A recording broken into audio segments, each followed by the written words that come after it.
તો સરસ મજાનો બ્રેડ પકોડાનો નાસ્તો અમારા દિલીપસિંહના ધર્મપત્ની હંસાબેનના જન્મદિવસ નિમિત્તે બાળકોને આપવામાં આવે છે, એટલે કે અમારા કલી કાકી. તો કલી કાકીને જન્મદિવસની હાર્દિક શુભકામના. બેટા, આજે આ નાસ્તો આપવામાં આવે છે કલી કાકીના જન્મદિવસ નિમિત્તે, એટલે કલી કાકીને હેપી બર્થડે કહી દો બેટા. અને દિલીપ કાકાને થેન્ક યુ કહી દો.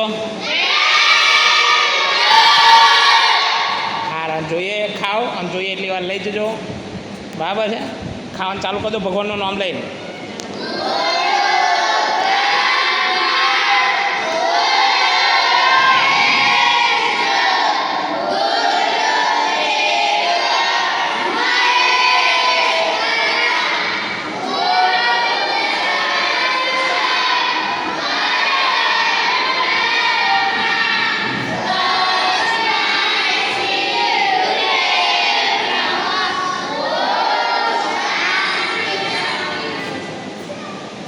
તમે હાથે લઈ લો.